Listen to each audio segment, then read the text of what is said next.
pessoal, tudo bem? Sejam muito bem-vindos aqui ao nosso canal do YouTube da Comunidade Encontro. Que alegria nessa nova semana poder estar aí com você na sua casa, no seu laptop, no seu celular, estando na sua rotina e compartilhando um pouco das nossas reflexões aqui no contexto da nossa comunidade, a Comunidade Encontro.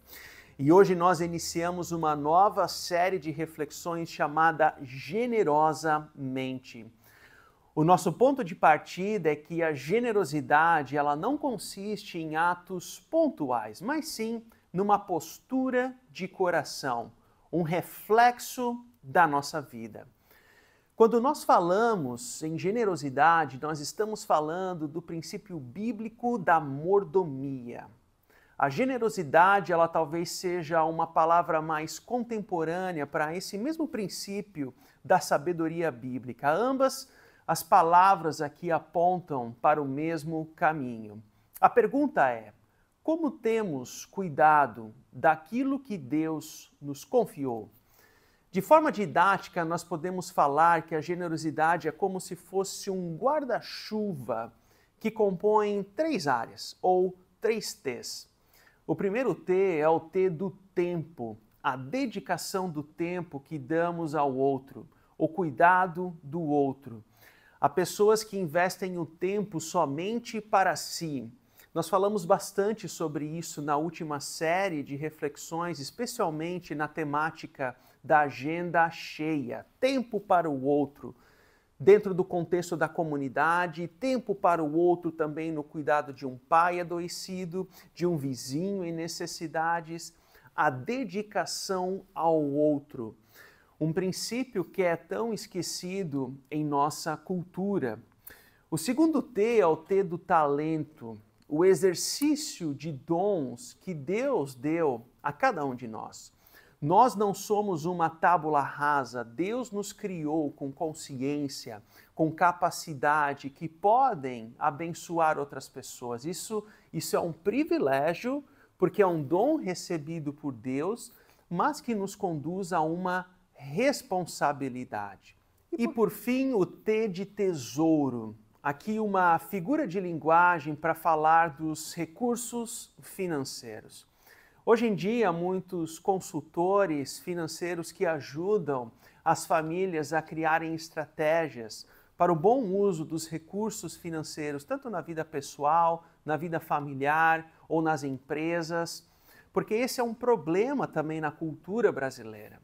Uma reportagem de maio da CNN revela que o endividamento nas famílias brasileiras sobe para 76,6% no Brasil. Ou seja, falar sobre a boa gestão dos recursos financeiros e o que a generosidade representa a partir disso necessariamente um tema relevante. Porque quando nós não compreendemos qual é o local dos nossos, entre aspas, tesouros, nós não compreendemos os nossos recursos como dádivas de Deus, nós nos tornamos escravos do dinheiro. O dinheiro é um bom servo, mas é um péssimo senhor. Podemos dizer que há 2 tipos de escravidão. O primeiro tipo de escravidão são as pessoas que são escravas do dinheiro que possuem. Há inclusive um empresário conhecido na minha cidade de origem, onde ele tirou a sua própria vida, não pela falta do dinheiro, mas pelo excesso.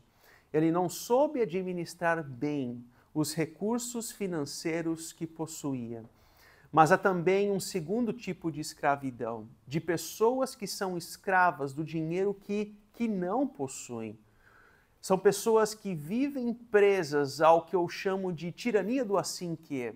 Assim que eu conseguir comprar aquela casa, assim que eu conseguir comprar aquele carro, assim que eu tiver aquele imóvel, assim que, ou seja, são pessoas que elas estão presas numa escravidão de um dinheiro que não possuem. Enfim, falar sobre generosidade hoje, especialmente trabalhando na dimensão financeira, ela exige muito cuidado e ressalva. Primeiro porque muitas pessoas elas se afastaram da igreja ou de outras instituições por causa das manipulações emocionais, promessas distorcidas e cobranças excessivas. No site da nossa comunidade, no site da Encontro, por exemplo, se você entrar em encontro.org/contribuir, há um texto onde nós quase pedimos desculpas pelas diversas manipulações, pela forma como o mundo evangélico brasileiro, na sua medida, trabalha e atua com essa dimensão das manipulações em relação ao dinheiro. Mas também não é só em igrejas. Há vários coaches de plantão nas diversas áreas, pseudos profissionais, vendendo o último curso do momento, ou muitas instituições da sociedade civil, artistas, que perdem a credibilidade justamente pelo mau uso dos recursos financeiros disponíveis. Segundo, quando igrejas e instituições também não possuem uma prestação de contas clara, transparente, consistente do uso desses recursos. Certamente isso também é um obstáculo quando nós tratamos e falamos sobre a generosidade. Não há uma assembleia para aprovação de um orçamento, não há um conselho fiscal operante, não há uma prestação de contas como nós fazemos também no contexto da nossa comunidade. Ou seja, são problemas existentes das quais nós precisamos considerar como obstáculos quando nós falamos e abordamos sobre qual é o local dos recursos financeiros. Um exemplo é essa série chamada Greenleaf, uma série que conta o bastidor de uma família pastoral, uma série muito boa, por sinal, mas ela mexe na ferida de muitas igrejas, que é o uso e abuso do poder, dinheiro e influência. Pois bem, diante desses obstáculos, como nós podemos desenvolver uma visão madura e bíblica sobre a generosidade? O ponto de partida para a generosidade é a gratidão. Como assim? Uma vez que Deus é um Deus generoso, Deus, em sua generosidade, enviou seu Filho para dar a própria vida pelos nossos pecados. Isso é um ato de generosidade. Uma vez que Ele fez isso por nós, isso nos deve conduzir a duas posturas. A primeira postura é a postura da gratidão. Obrigado, Senhor. Obrigado por me resgatar dos meus pecados. Obrigado, Senhor, por causa da ressurreição, porque ela traz nova vida. Obrigado, Senhor, por tua obra por mim. É uma postura de gratidão.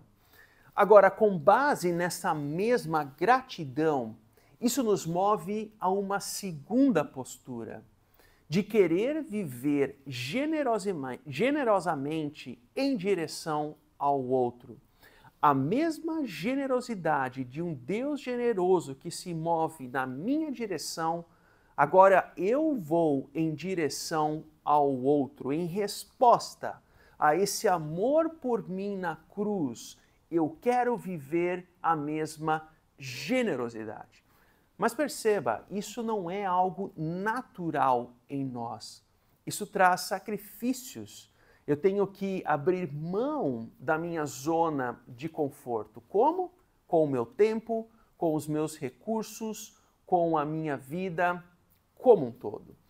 Outra forma de enxergar essa lógica, esse paradigma, esse processo. Deus é um Deus generoso por causa da sua graça e do seu amor. Essa palavra graça é uma tradução do termo charis do grego. Da mesma raiz, no grego, brota a palavra gratidão. Gratidão pelo que Deus fez, gratidão pelo seu cuidado, gratidão pela sua generosidade. Agora, interessante que dependendo do contexto, essa mesma raiz, charis, é para a expressão do ato da gratidão, ou seja, a generosidade a outro. Percebam aqui esse fio vermelho. A graça de um Deus generoso nos conduz a uma postura de gratidão na vida, que nos move em generosidade ao outro. 3 palavras que em português parecem ser incomunicáveis. No grego é a mesma raiz. Tanto que em 2 Coríntios 8, por exemplo, uma tarefa de casa para você ler na sua leitura pessoal, essas 3 ênfases aparecem num único texto. Andy Stanley, um pastor de Atlanta, descreve 3 mitos sobre a generosidade. O primeiro mito é o mito de que a generosidade é espontânea. Não, a generosidade não é natural. Por natureza, nós somos como aquela criança egoísta que agarra bem o seu brinquedo e diz: não, é meu, eu não quero compartilhar. Assim nós somos naturalmente. O egoísmo é natural para nós, não a generosidade. Nós somos compulsivos para comprar, nós não somos compulsivos para a generosidade. O segundo mito é que a generosidade se mede pela sobra. Como assim? Pelo superávit. Por exemplo, se eu não possuo X, se eu não tiver Y de tempo, se eu não ganhar Z por mês, então eu não posso ser generoso. Perceba que a generosidade não é um fluxo de caixa. A generosidade não é uma rentabilidade bancária. A generosidade é uma postura do coração. Pessoas generosas são consistentemente generosas. Isso não significa que não há ajustes em tempos de escassez. Todos podem ser generosos, independente da sua renda ou do tempo que nós temos. E isso nos faz entrar no terceiro mito. Somente pessoas ricas são generosas. Não. Pessoas ricas são pessoas ricas. Pessoas generosas são pessoas generosas. Pessoas ricas não necessariamente são generosas. Isso não é uma relação de causa e efeito. Independente da nossa renda, todos temos que aprender a ser generosos. Enfim, qual é a base bíblica de tudo isso? Há um relato feito por Marcos, que é uma das histórias mais famosas de Jesus, que fala justamente sobre isso. Jesus sentou-se em frente do lugar onde eram colocadas as contribuições e observava a multidão colocando dinheiro nas caixas de ofertas. Muitos ricos lançavam ali grandes quantias. Então, uma viúva pobre chegou-se e colocou 2 pequeninas moedas de cobre, de muito pouco valor. Chamando a si os seus discípulos, Jesus declarou: afirmo-lhes que essa viúva pobre colocou na caixa de ofertas mais que todos os outros.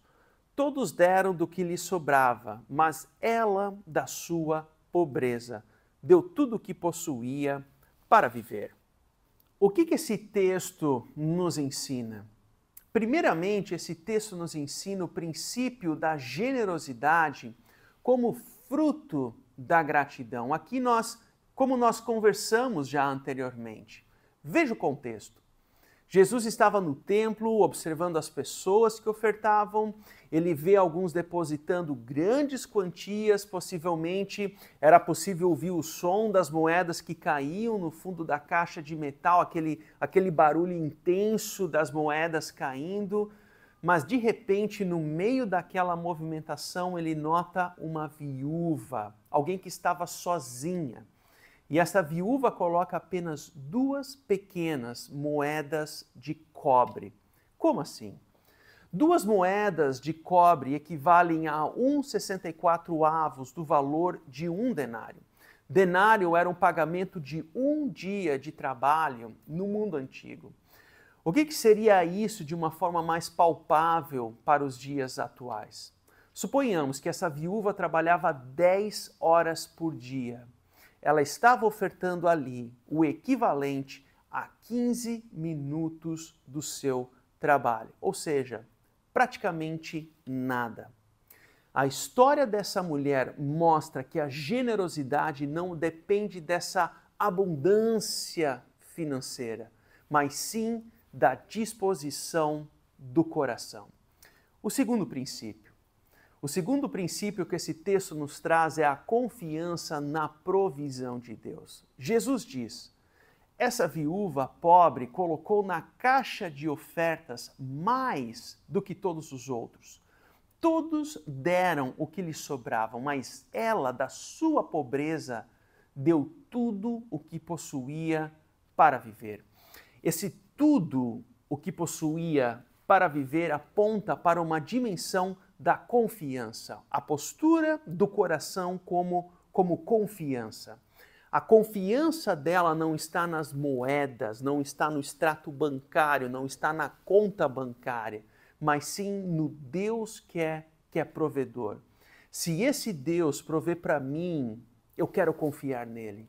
Se esse Deus provê a mim, não dos meus desejos, mas sim nas minhas necessidades, eu quero ter um movimento intencional de generosidade ao outro. Foi justamente isso que essa mulher aqui, ela fez. Diante desse texto bíblico que nos aponta para a gratidão e a confiança, como que nós podemos ser generosos hoje? Uma abordagem prática aqui. Generosidade começa com um plano. Se nós queremos ser generosos, nós precisamos aprender a ser. Como nós vimos, a generosidade não é natural para nós. Normalmente, nós organizamos a vida dessa forma. Primeiramente, eu vivo, e isso é legítimo, viver aqui mais no sentido de gastar os recursos financeiros. Em seguida, eu economizo, o que dá. Isso não é um perfil do brasileiro. Existem estatísticas que apontam nesse caminho de que a economia ela não faz parte da organização dos recursos financeiros das famílias brasileiras. E, por fim, eu dou o que sobra, ou seja, o exercício da generosidade muito mais quando dá.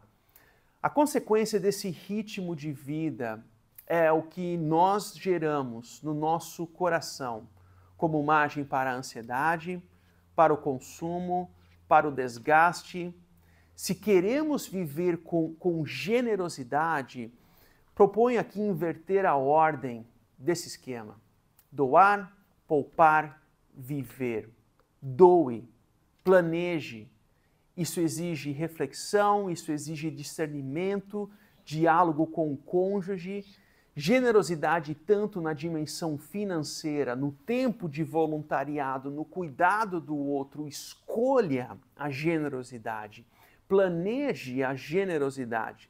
Depois você poupa, isso é pessoal. Seja na previdência, aquela viagem com a família no futuro, talvez você precise de uma ajuda, de uma consultoria, de um profissional aqui nessa área, e então você vive, você usufrui, você desfruta daquilo que Deus deu para você na sua vida. Perceba esse ritmo de vida como o cenário muda. Se não planejarmos ser generosos, sempre vamos cair no mesmo padrão antigo, vivendo como consumidores, vivendo dominados pela preocupação e assim por diante. O que levar para casa a partir dessa reflexão? Transforme a gratidão em confiança. Uma coisa é você crer no Deus certo e na doutrina certa. Outra coisa é a prática da generosidade. Tire alguns minutos para agradecer a Deus pelo sustento da sua vida, da sua família e em seguida entregue a Ele as suas preocupações e necessidades. Transforme a gratidão em confiança nele. Em segundo lugar, escolha a generosidade, lembrando que a generosidade não é natural. É um exercício do doar, poupar, viver. Doar, poupar, viver. A partir desse ritmo, nós construímos a generosidade como um hábito, quando nós doamos o nosso tempo, os nossos dons e os nossos recursos, dentro daquilo que Deus constrói na nossa história. Que a graça, o amor e a generosidade do bondoso Deus esteja cada vez mais na sua vida e na sua família. Até semana que vem.